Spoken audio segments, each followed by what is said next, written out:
This is not just the story of an old western town. It's the story of some very special folks who call Pioneertown home. And it's the story of Pappy and Harriet Allen, whose family is as big as all of Pioneertown. Well, actually, it is all of Pioneertown. This is a family that is tied together simply by the way they care about each other.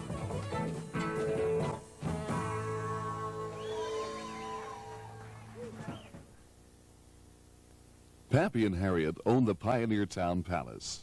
And the first thing you'll notice about this place is that you can walk in here for the first time and not feel like a stranger. You're not treated like a newcomer. You are a part of the family. And you'll see right away just how close this Pioneertown family is. Everyone helps out here.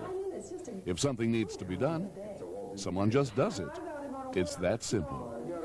I guess that's what's so special about this town. Well, that's the way it goes. There you go.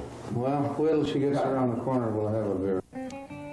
Well, maybe it's just a little bit more.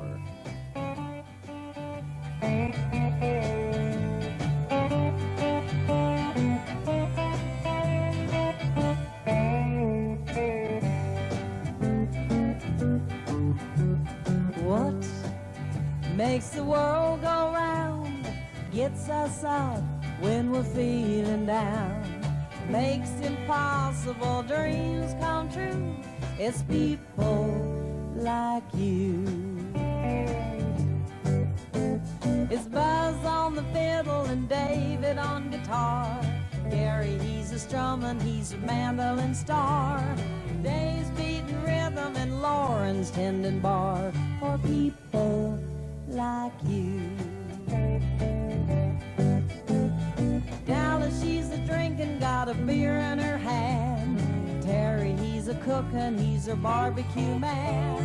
MG's a rocker in our western band, and it's people like you. It's Whitey at the bar and Cheryl on the floor, Judy in the kitchen, Mark at the door, Sandy's washing dishes and Daddy's helping too. It's people like you.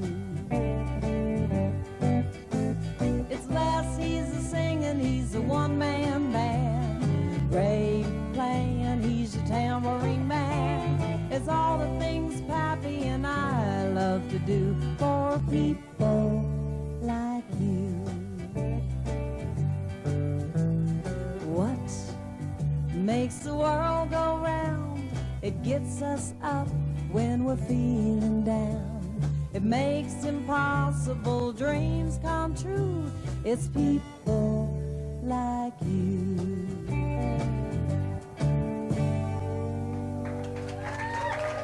Well, Thank you. I seen this skinny-legged little girl, and she smiled a little, you know, with her blue eyes sparkling, and I had to come back again the next day to see they were still shining.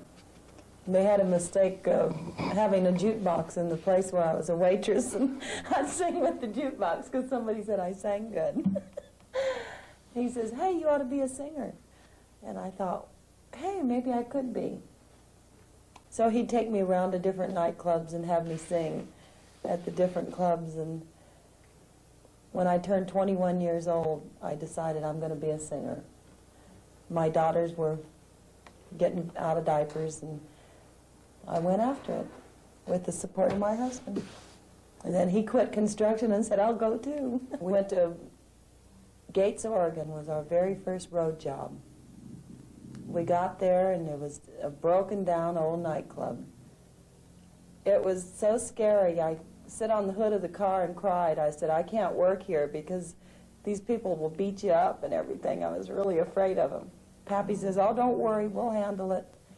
So we said, well, we'll stay there a weekend, and then we're going to head back for California. And we stayed there 6 months.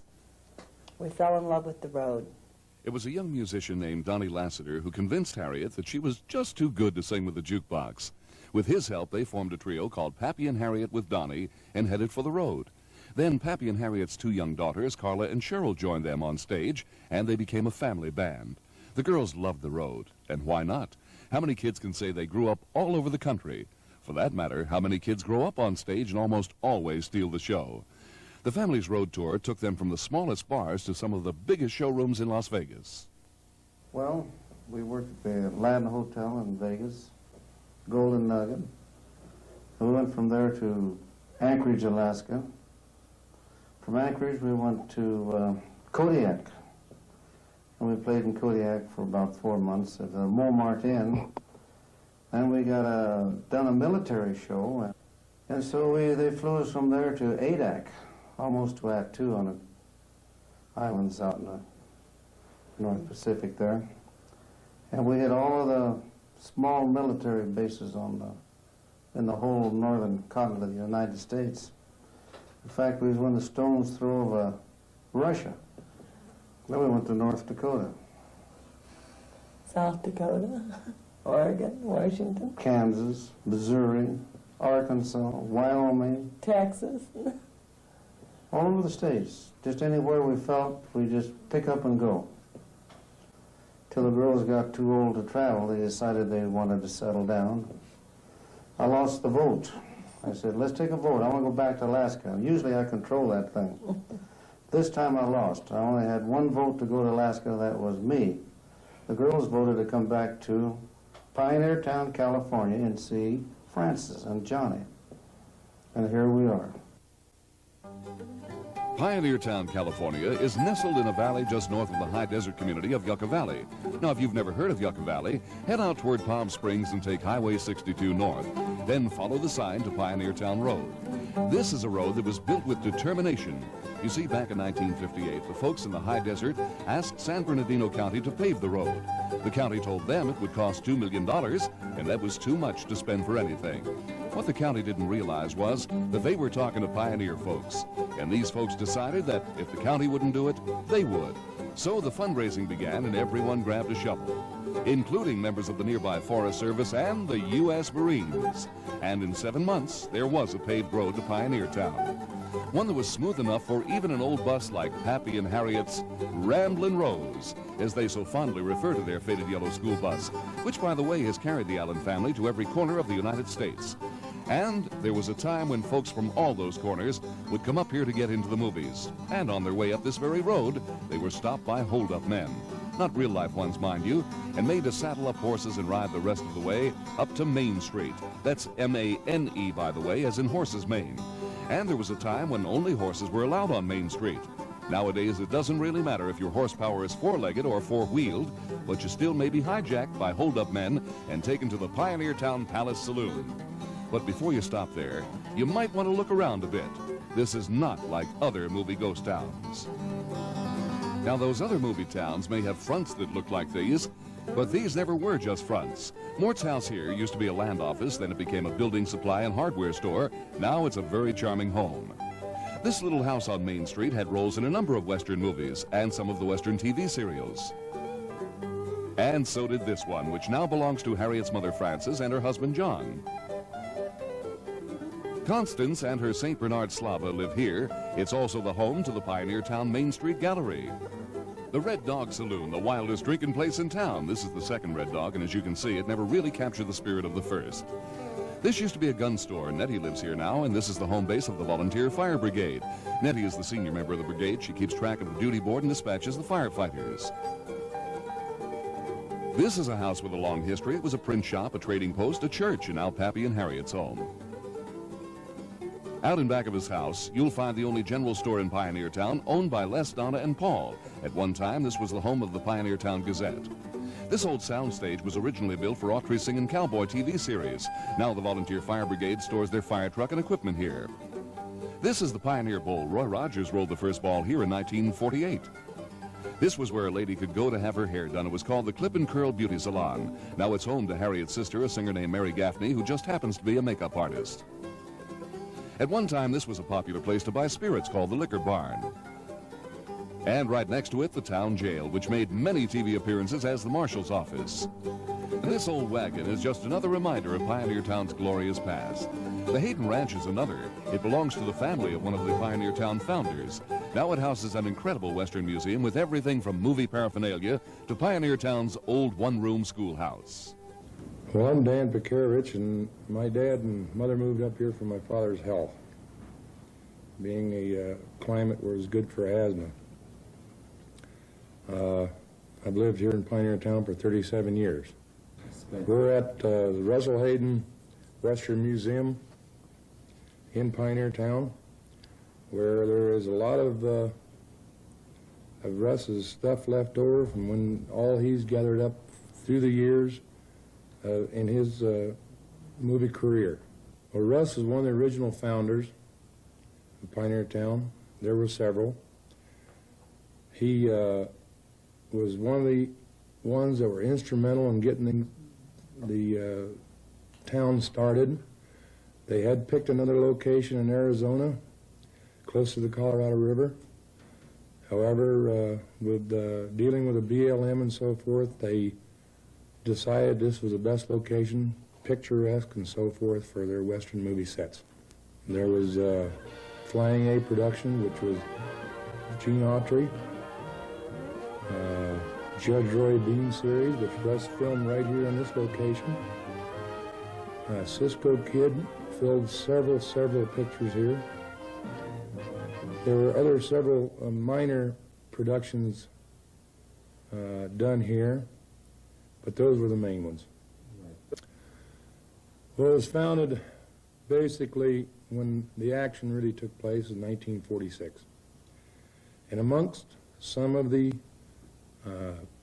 founders, which there was 27 of them, I'll name you some of them, which was Russell Hayden, Roy Rogers, Bob Nolan, which is one of the sons of the pioneers, Thomas Carr, Frank McDonald, Tim Spencer, Dick Curtis, and several more.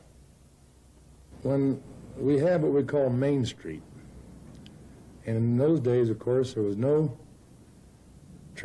automobile traffic allowed on Main Street. The main buildings that people came up here to invest and try to do, there was a penny arcade, a furniture store, a saloon, a large restaurant, a motel. The restaurant and motel were built more or less toward the front of the thing. A bowling alley, a frozen food store, our own post office. Things of this nature that people would normally need or frequent. The Golden Stallion was our big restaurant. It was owned by a couple of Chinese men, Frank G. and Henry Jew. And it was a beautiful place. And inside the building, they were a huge Golden Stallion painted on 2 walls. And he was in a rearing position, beautiful. And along with all the motion picture production that was done up here, the Golden Stallion furnished food. Of course, the townhouse furnished lodging. And at that time, I was a dishwasher there and a busboy. And we also, many days, took the food out on location in different locations around here so that the whole crew didn't have to come back in to the restaurant to have lunch. And I can remember they had huge pots that I scrubbed many times. That's how we took the food, ice, drinks, and food on the location so that we could feed the people on the location site. Probably one of the most popular television locations was the Hayden Ranch. This particular building was a storage barn and blacksmith shop for Russell Hayden's Judge Roy Bean TV series. And the house next to it was built to play more than one TV role, depending on which side you were looking at. It could be one of several different buildings. Russell's widow, Mousie Hayden, lives here now, and this is also the headquarters of the Sandra Hayden Memorial Foundation. If you turn this around, you'll see that it is an S.H. Sandra Hayden. And that's Russ's daughter. Was killed in a tragic automobile accident when she was 16 years old. Russ, consequently, put together the Sandra Hayden Memorial Foundation to help people that had severe disease, such as cancer or something of that sort, and that's who we donate our proceeds of our annual function here to. We have a lot of equipment that was used in different sets, and as many times as Russ in films and that he made. I can look around here and name you probably 500 things hanging here from the ceiling that were used in a lot of Russ's productions. The stage coaches, Judge Roy Bean coach, one here called Oklahoma. Here's another one up here, Button and Bows. Were all used in his work. This is the Scarlet Lady. Now, she's not a TV prop, but she's certainly one of a kind. She is the last survivor of 3 lavishly decorated private rail cars, which once belonged to Baron Michael von Rettel. This lovely lady was the Saloon car and was built in the 1890s. If you listen closely, you can almost hear galloping horses' hooves and thundering wagon wheels echoing through these hills. Dan built the old stage road for the Judge Roy Bean TV series. Horses still gallop through here sometimes, but there are no more movie cameras. This might have been the center of Judge Roy Bean's town. Robbers may have come running out of this bank with bullets flying and courageous sheriffs yelling, "I'll get you yet!" But the director has called cut for the last time. The movies and TV serials are gone because Pioneertown didn't have enough water. There's very little water here. They're test drilled. The government is test drilled. The Pioneertown Corporation spent thousands and thousands of dollars test drilling in several locations trying to locate a large body of water. And I know, in fact, I was involved in it as a kid. I drove a water truck hauling water up here from our neighboring town, Yucca Valley, to supply while our well went down. And there was no chance for future development as far as water supply is concerned, or subdivisions or things of this nature. So consequently, the sales of real estate went down to nothing, and they just quit coming up here. I think that's the main factor. All of Pioneertown's water comes from one well. The supply just takes care of the folks who live here. The county's still drilling in hopes of finding new wells, but unless the federal government contributes to the project, any water that is found would be too expensive to pump. And so, much of Pioneertown has become like this. Some of these buildings were abandoned and eventually demolished. Others were lost to fires and never rebuilt. Well, our most famous Red Dog Saloon, they had a lot of memories. There was a lady painted on the barroom floor. There was sawdust on the floor, and it was a typical old-time Western saloon. And when it burnt down, it was shortly after that that the restaurant that the 2 Chinese fellows owned burnt down. The Golden Stallion burnt down, and after that, the thing kind of just came to a halt. Dry brush like this surrounds Pioneertown, and fires here can be devastating. These areas are difficult to get to, and the limited amounts of water make the situation even more dangerous. Arsonists are a constant threat. In fact, arson is suspected in this blaze. Soon after it was started, someone tried to torch the sound stage. Fortunately, the fuse was discovered in time. Pioneertown is very aware of the fire threat, and the community has done something about it. In 1977, they formed the Volunteer Fire Brigade. Right now, there are 35 volunteer firefighters. 12 are paid by the county when they go out on call. The rest are paid by the satisfaction of helping their neighbors. Members of the fire brigade don't just run out and fight fires. They all spend a great deal of time mastering their equipment, and they practice their field training over and over again. And believe me, the Pioneertown community doesn't let this hard work go unnoticed. Fire brigade supporters go all out to raise funds for their volunteers. They hope someday to have a firehouse, and if I know these folks, they'll have it soon. Pioneertown is a determined community. They were able to convince the county to provide them with this new fire truck and equipment. Before that, they went out on their own and bought this 1947 vintage truck from the Morongo Valley Fire Department. And it is the pride and joy of the brigade. But just because there's a new truck on the scene doesn't mean the old one is ready to retire. it's still used as a backup unit. And once in a while, Pioneertown just likes to show it off. The Volunteer Fire Brigade is certainly an organization to be proud of. In the early part of 1982, the group competed against other volunteer units in San Bernardino County in a kind of firefighters' Olympics. After several days of competition, the group from a little place called Pioneertown was proclaimed the best in the county. Then in April, they were presented with this county resolution. It hangs proudly over the bar in the Pioneertown Palace and commends the Fire Brigade for their selfless dedication to the people of San Bernardino County.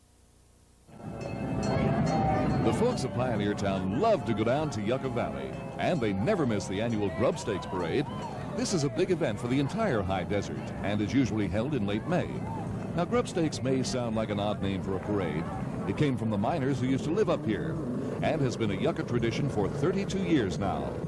Pioneertown folks come out in force for this parade. They polish up the vintage fire truck till it glistens. Then they set up the entire stage from the palace on a trailer and hitch it to the Allen's bus. And the celebrating begins. These folks love to show the desert their highfalutin Western spirit, although they may not always be noticed now. 20 years ago, this little town was the center of the desert area's attention. Well, I'm Will Hanson, and I'm a design consultant.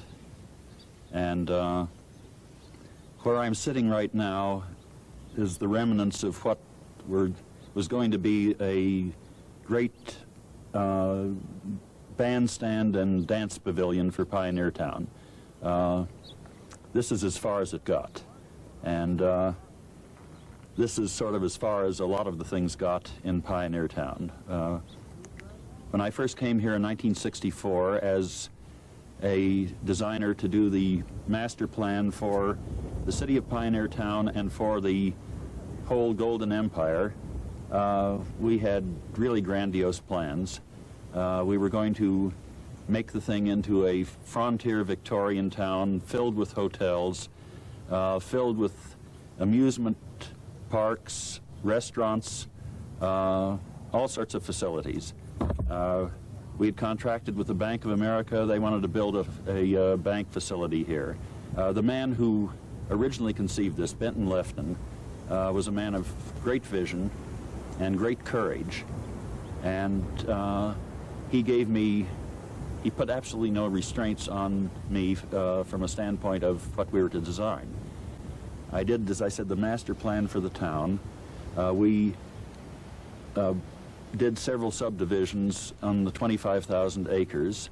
The roads were put in, the lots were graded, and all of the lots were sold. They sold out, in the space of a few weekends. However, despite everyone's attempts to find water and bring in viable wells, water in sufficient quantities wasn't available, and so it was not accepted by the Real Estate Commission, and therefore all of the money paid out by the purchasers had to be refunded. At the time, Pioneertown was different than it is now. During the weekends, maybe 2,000 to 3,000 people would come up on the weekends. There were a few businesses here. The Golden Stallion, the Red Dog, the two saloons were in operation. There was a little grocery store, a few antique stores, and a real estate office, and that was about all. 5 of us formed a limited partnership corporation. We took over the motel, and then we leased the Golden Stallion. We put in a manager, hired a band, put the whole thing in operation. The first year we lost $50,000. The second year we did a little better. We lost only $30,000. And then on Easter Sunday of the third year, the Golden Stallion burned to the ground. And that was sort of the way that things went in Pioneertown. But it was pretty exciting, and it was a shame that nothing really happened. I had a lot of fun with the drawings. We had a lot of great plans. We had a lot of great promises, and it was just one of those things that didn't work out as we wanted. It would have been nice, it would have been beautiful, but it's great the way it is now. Pioneertown in 1982 is still as friendly as it ever was in the movie and TV days, although probably not as wild. Only a handful of folks live here now, and there are just a few businesses left. The Pioneer Bowl is still here, And so is the Townhouse Hotel. In fact, if you ask with a nice smile, THERESA Remington will probably give you the best room in the house. And of course, there's Pappy and Harriet's place. Pioneertown is still a homey horse town. And folks here welcome any tenderfoot who happens to pass this way, perhaps in search of a cold beer.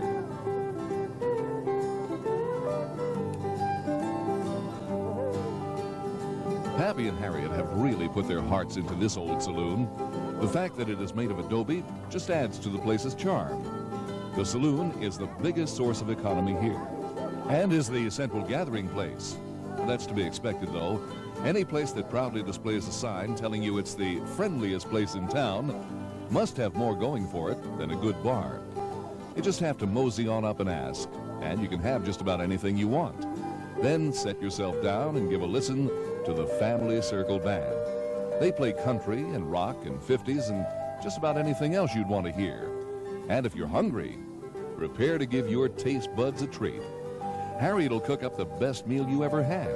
She loves to cook. And when you take your first bite, you'll know she puts her heart into it. Most everything that comes out of Harriet's kitchen is homemade, and I mean from scratch. Harriet's cooking has a Texas flair to it. Just a little something she brought with her from her home state. She'll serve you up some home-baked pinto beans with a salsa that is not to be believed. Her fried chicken is better than Southern style. And wait till you taste her soups. Some of the best Mexican dishes in the valley come from Harriet's kitchen. The enchilada dish she's preparing is one of her specialties. It makes my mouth water just thinking about how good it's going to taste. There's more. On weekends, you can get the world's best barbecued foods at the Pioneertown Palace. Now, you may think I'm stretching this just a little, but wait till you taste them. The barbecue is out behind the kitchen, and on warm summer nights, you can savor your meal right under the desert sky. Besides the barbecue, there's a smoking oven. Pappy has been known to smoke a huge ham or turkey out there that's fit for a king. And that's not all the cooking Pappy likes to do. He bakes most of the bread you'll find at your table. Why would two people put so much into cooking when they already have a club to run and a band to keep happy? Well, maybe it's because all of this is something they really never had time for. In the 10 years they spent on the road, they probably ate more McDonald's hamburgers than any family in America. And home-cooked food, when they could get it, was a blessing. All of this is a part of home, something that means more to these folks than anything else in the world. This group is about to experience a real treat. When Harriet makes something special for a large group, she really goes all out. Although she does have her favorite dishes. If you want something in particular, all you have to do is ask. If it's not in her kitchen, she'll send Mark the Spark out to get it. Harriet has spent most of this day in her kitchen, but as the sun's light begins to pale and paint bright shades of orange across the desert sky, her thoughts begin to drift toward the evening's festivities. It's time to turn on the lights in the Pioneertown Palace to brighten things up for the evening crowd as they drift in. Folks around here know you have to come early to get the best seat in the house. Soon the music of Pappy and Harriet's Family Circle Band will fill the saloon, toes will be tapping, and these folks won't be able to wait to get up there on the dance floor. Some of them will even get up and sing along. Harriet closes her kitchen now and leaves the busy afternoon behind her. It's time for her guests to get a taste of her music.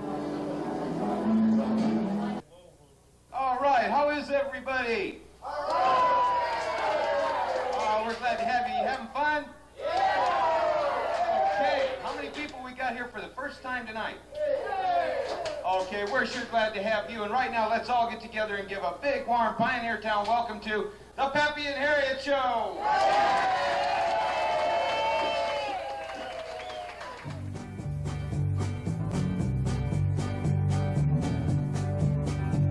You're not much more than 20, I'm a whole lot more than you.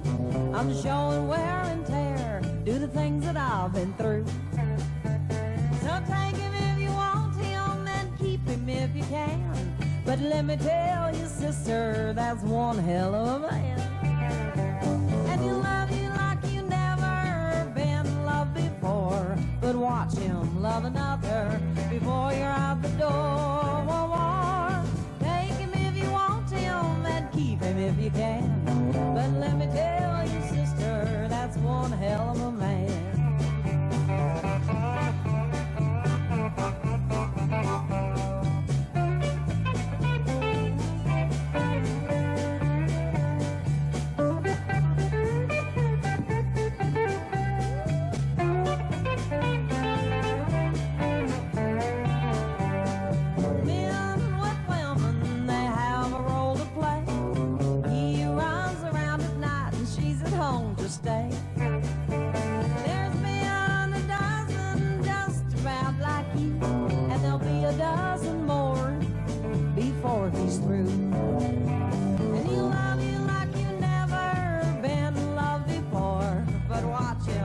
another before you're out the door. Take him if you want him and keep him if you can. But let me tell you, sister, that's one hell of a man. Woo!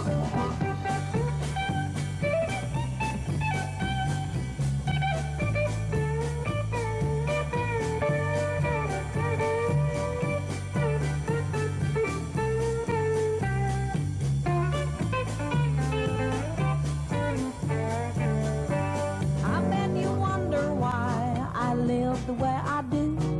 If you find out first, won't you tell me too? But if he ever loves you, I think you'll understand. It's like I've been saying, that's one hell of a man.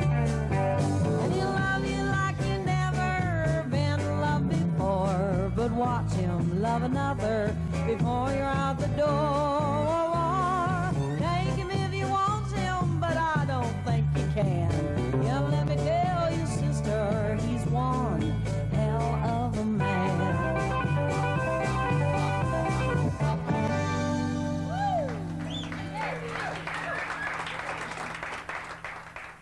The future is full of dreams for Pappy and Harriet. Where this pile of rubble lies, they visualize an open-air Autry, especially for bluegrass festivals. And there is no better spot. This was once the Golden Stallion Saloon, and someday soon, there'll be music and laughter here again. Well, Harriet, you didn't know it, but I got an old building to tear down so we can rebuild the Golden Stallion now. Oh, boy. Sure, I'm going to put new restrooms over in the far corner there, dressing rooms in back for the stage just in front of the dressing rooms. And this whole area, see this pile of rubble here? That all comes out. We're going to have a big dance floor in there, with seating all the way along the edges on both sides. That'd be great. With a fence down that side and a fence over here. Have our own bluegrass concerts, our outdoor music. And we're going to have country jamboree special here. Good. Nothing but fun. Good. Plans for the future were not always made with such ease. In the beginning, Pappy and Harriet dreamed of success, because success was the only way to survive in the music business. The road to the top was difficult, but they knew they could meet the challenge. We got an agent, was in Oregon, and he sent us all over the world. We traveled for 10 years. Took our girls out of school, put them into school by mail, and we traveled all over the world for 10 years. We'd go 6-7 months without one bite of home-cooked food. We'd eat in restaurants, travel in our old bus, took the chickens, the dogs, the cats. Whenever we'd hit an area where we had friends, we'd go and spend some time with the friends, and then we'd go back on the road again. We never lived anywhere, just stayed on the road. Oh, with Donnie, we started out in a little beer bar in Garden Grove. This was just before our first job to Oregon, and he was a very, very good musician. Pappy and I didn't play much anything. And he moved in with us, and we lived together for a year, and we practiced every day for about 15, 20 hours a day, just learning to play an instrument.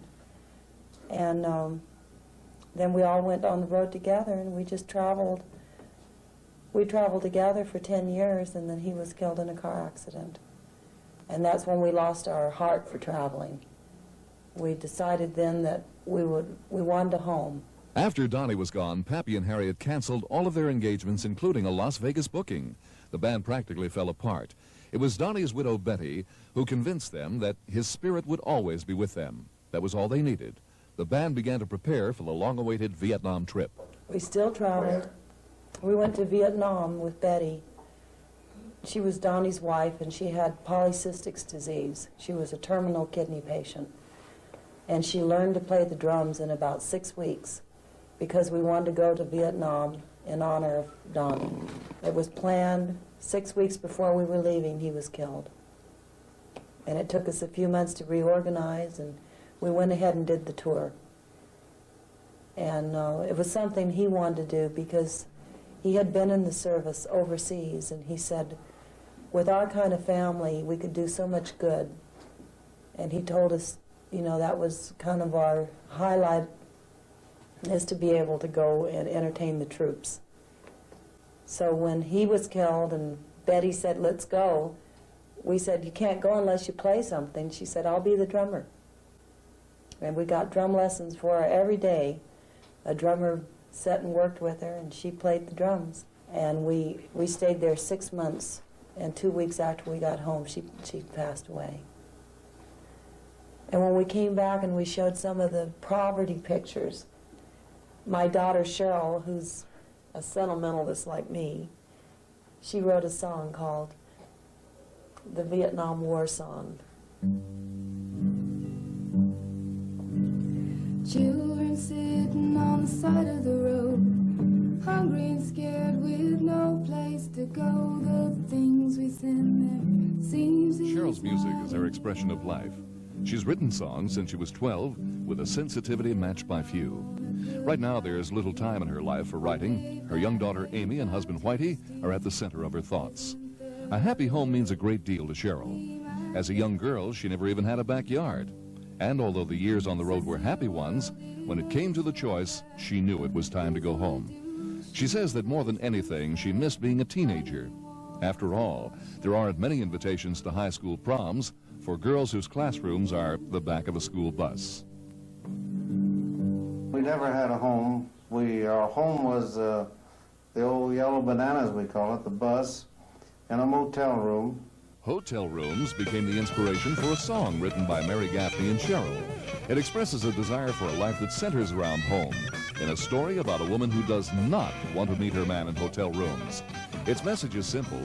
For her, as for the Allen family, there's no place like home. Hotel Rooms is well on the way to becoming a hit for Mary. She has released it on her own label, and all of Pioneertown cheers when she performs her rock hit on this country stage.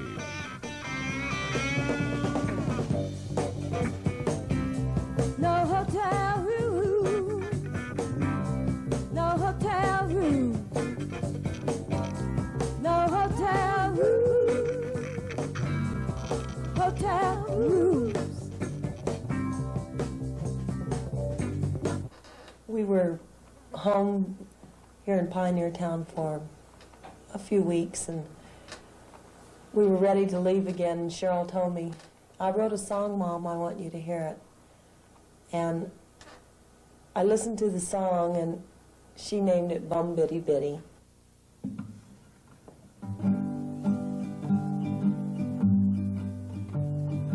I love to listen to bluebirds when they sing, and I love to watch the flowers in the spring, but I know that I must go when the snow brings the winter this way.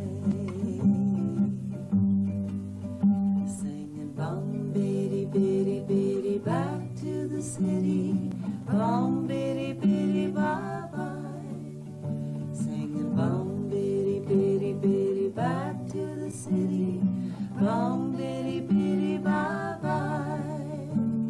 Yes, I know that I must go when the snow brings the winter this way.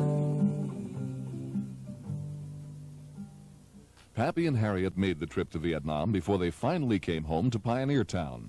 Harriet's mother, Frances, had fallen in love with the place long ago. In fact, she bought the old Signal gas station and turned it into a successful saloon called the Cantina. To convince Pappy and Harriet to come home, she told them that all she needed for the Cantina was a good band. But she will never forget how difficult it was to get them out of Vietnam.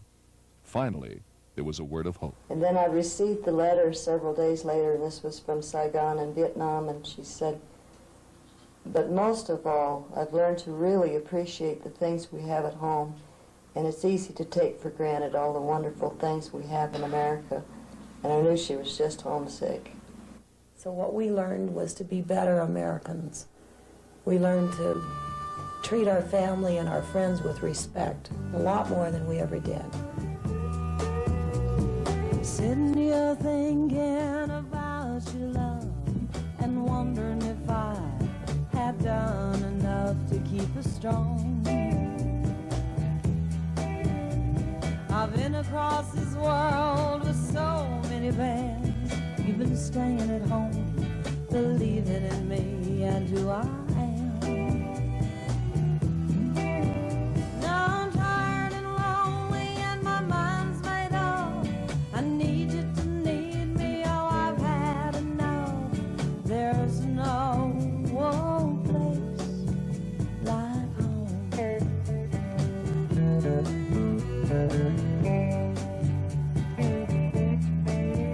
I've been going to places I didn't even see.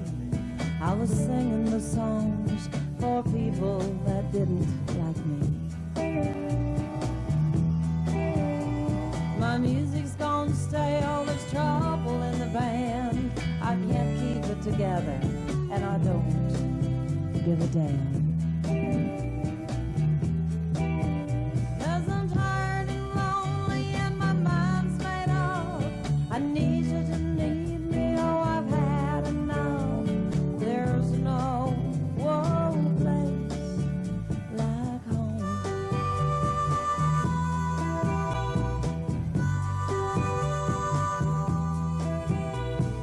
Home is where your heart is, I've heard it's been said. I never believed that, but now I'm wishing I had. You can search this world over, looking for a dream. If you haven't got a home, you haven't a thing.